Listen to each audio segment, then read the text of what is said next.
So if you're an investor and wondering if London is still a great place to invest and is worth your time and money, well then make sure to check out this video because I'm going to be highlighting some great areas to consider if you're thinking about a buy-to-let investment. Hi everyone, thanks so much for checking me out on my YouTube channel. And this week we're going to be focused on a video dedicated to investors, whether you're overseas and thinking about buying into the London property market, or you live here domestically and see the headlines about what's happening in the property market, but don't really know where to try to focus if you're looking for a great buy-to-let investment. But obviously, if you are investing, the first thing we need to try to do is understand what actually, how do we measure a good investment? One of the major criteria we use is called rental yield. And so let's define that and just talk about how it's actually calculated. The rental yield is calculated by dividing your annual rental income by your total investment, then multiplying it by 100. So for example, if you buy a house for $800,000 and rent it for £3,000 a month, that means you're getting £36,000 per annum, and then you divide that by your original purchase price and times 100, then you're getting a rental yield of 4.5%. And so in London, what is the average rental yield? Yields fluctuate from region to region, but in Greater London, overall speaking, the average yields are in the range of about 3.5% to 4.5%. Other parts of the UK generally get much higher yields. For example, in Birmingham, yields average around 7%. Most London investors are willing to forego getting a great yield, knowing that property prices in London tend to appreciate quite well and historically have even doubled about every 10 years. So maybe you're not getting great cash flow, but you're willing to hold on to the investment knowing that in time it's going to appreciate really well. So what's the latest in the London property market in terms of an investment perspective? The impact of COVID in the London property market has been pretty clear. Up through February 2020, the City of London was seeing some of the largest annual declines, along with Westminster, of 0.8%. The City of London is also seeing the largest decline when compared to pre-pandemic yields of a drop of 1.5%. However, according to Property Notify, in the past year alone, average yields have started to climb back up by 0.3% on average, from 3.3% to 3.6%.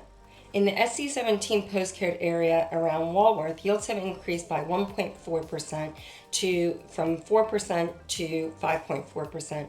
And up in Hampstead Heath's NW3 area, they're up 1.1% from 2.9 to 4%. This chart here shows the 10 biggest annual rental yield changes year on year through April in the London outcode areas, alongside the percentage changes. Some other great areas that have gotten strong yields have been in Newham and Tower Hamlets with average yields of 4.5%, in Barkingham and Dagenham at 4.4%, Greenwich at 4.1%, Lambeth, Hounslow, and Suffolk at 3.8%, also sitting above the London averages. Overall outlook for the London rental yield is positive, as we've seen record-breaking increases to rental rates since last summer as more international students have come back into the market. We've got, society opening up, and yet we've actually seen considerably less properties available because during COVID, some landlords decided to sell up or just decided that they no longer wanted to be in that market. So now that we've given you the context of what's happening overall, let's highlight 5 key areas where you might want to consider investing in. The first up is Tottenham in North London, and most known for its popular football team, the Tottenham Hotspurs. It's considered a standout investment option for 2022. It has benefited from significant regeneration works in recent years, the latest round being around the new stadium, located on White Hart Lane. Additionally, plans are underway to build new homes at Tottenham Hale, and impressive Tottenham Hale station upgrades should complete by the end of next year.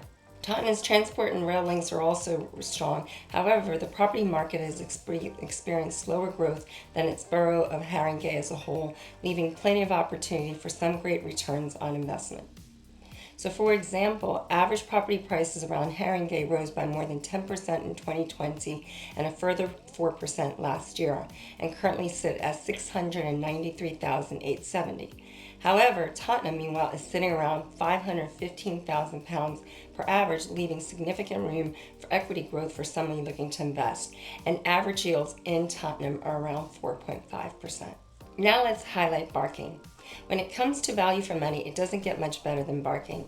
The average price of property in this area is well under London averages, yet significant regeneration is promising future growth. Currently, the average price of a house in Barking is at $357,796, and the town of Barking is nestled in the borough of Barking, and Dagenham lies just 10 miles east of the city center, with an excellent transport links including Hammersmith and City and District lines. In addition, the Riverside Overground Station and the Thames Clipper Uber boat service are opening in 2022. The regeneration works include over 1,000 new homes in Abbey Quay, new restaurant retail outlets, and a gymnasium adjacent to Abbey Green Park and river roading, all making it a very attractive location for renters. It too has a potential yield averaging around 4.5%. Next, we're going to highlight Seven Sisters, which is a district that sits really close to central London and not far from Tottenham, and partly encompasses a conservation area. The area is supposedly named after 7 local sisters who planted 7 elm trees in a circle that created a thoroughfare between Tottenham and Camden. It has close proximity to Walthamstow and Stoke Newington, which have also improved significantly to become highly desirable residential areas. Current average house prices in Seven Sisters sits at approximately $479,000 according to Rightmove. It's a quiet, diverse area, and while it may not have as much going on as its neighboring districts, Seven Sisters offers a really affordable London living with a host of vibrant areas in close reach. Yields are estimated around 4.4%. Now, if money is no object and you want to be central, we're going to highlight Bloomsbury. Ideally situated within walking distance to the Piccadilly, Metropolitan, Circle, Hammersmith and City, and Northern stations, Bloomsbury is so very well connected to almost every part of London. And things could get even better as the completion of the Crossrail will link it to further places afield, such as Reading and Shenfield. The new line is also resulting in a revamp of the nearby area of Tottenham Court Road. Often overlooked because of the close proximity to places like King's Cross and Holborn, Bloomsbury could be ideal if you're able to spend the money. And it's still about £500 per square foot cheaper than neighboring Fitzrovia and other surrounding areas, and definitely considerably cheaper than nearby Camden. With an average property price of $1.892 million and average rent of $4,877 per month, this generates a yield of about 3%. And finally, we're going to highlight Harrow, which is in northwest London. Best known as a quaint village atop the hill and one of the country's finest boarding schools, it's fair to say that Harrow is a unique part of London. With no fewer than 4 prime ministers educated at prestigious Harrow School, Harrow on the Hill has played a key part in British history, not least because Winston Churchill was one of those famous alumni. Harrow is one of North London's most vibrant communities, with single professionals taking advantage of great flats and modern developments, as well as transport links into central London, and families flock to the area for large detached houses and great schools. With an average property price of $492,955 and an average rent of $1,523 per month, this calculates to an average yield of 3.7%. So as you can see, we've shown you areas that are pretty diverse across different price points in London, but the general yield spectrum is on average from as low as 3% to maybe up to 4.5%. I hope you liked this video and it was really helpful. If you're thinking about investing in the London property market and don't know where to start, please make sure to reach out. We'll have my contact details below. And if you did like this video, I hope you will hit that thumbs up button, letting YouTube know that we're putting out great content.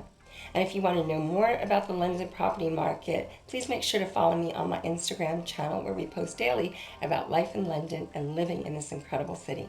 I'll see you in the next video. Thanks so much for watching. Make sure to check out my other videos on my YouTube channel, where I share great tips and information about the London property market and living in this fabulous city. So that's Ugo Arenze with Onyx Property Team and Keller Williams. Bye for now.